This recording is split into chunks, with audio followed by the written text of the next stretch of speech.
দীর্ঘদিনের যোগাযোগ সমস্যার স্থায়ী সমাধানের লক্ষ্যে দক্ষিণ দিনাজপুর জেলার কুশমন্ডি ব্লকের বলরামপুর কাকসাঘাট এলাকায় প্রস্তাবিত পাকা সেতু নির্মাণের উদ্দেশ্যে বুধবার শহরের জমিনে পরিদর্শন করলেন কুশমন্ডি বিধানসভার বিধায়ক তাপস চন্দ্র রায়। পরিদর্শনকালে বিধায়ক সম্ভাব্য সেতু নির্মাণের স্থান ঘুরে দেখেন এবং সংশ্লিষ্ট বিভিন্ন বিষয় খতিয়ে দেখেন। পাশাপাশি স্থানীয় বাসিন্দাদের সঙ্গে কথা বলে তাদের দীর্ঘদিনের দাবি, সমস্যা ও দুর্ভোগের কথা শোনেন।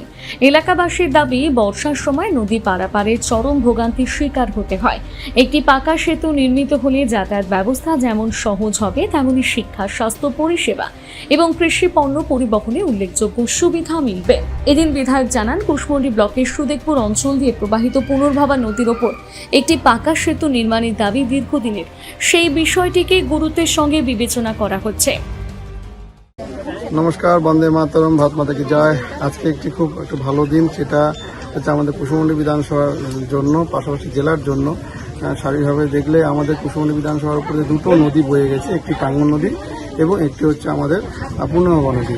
টাঙ্গন নদীর উপর দিয়ে যে বয়ে গেছে, সেই টাঙ্গনের উপর কক্সা যে একটা ঘাট রয়েছে, যেটা আমাদের বলরামপুর বুথের মধ্যে পড়ে, এবং উদয়পুর এবং কুশমন্ডি অঞ্চলের লাউগা সেই ঘাট, সেই ঘাটে এবং আমাদের এই পুনর্ভবা নদীর যে আছে, সেই পুনর্ভবা নদীর উপরে ওপার পাশে বাসুদেবপুর এবং জাহাঙ্গীরপুর অঞ্চল, এই পাশে সুখদেবপুর অঞ্চল, এই যে একটি ঘাট, যেখানে আমাদের আগামী দিনে ব্রিজ তৈরি করার জন্য একটা প্রপোজাল আমি পাঠিয়েছিলাম, উপরে নবান্নে পাঠিয়েছিলাম এবং আমাদের পদ্ধতিগত মেনে আমাদের বিডিও এবং ডিএম অফিসে পাঠিয়েছি।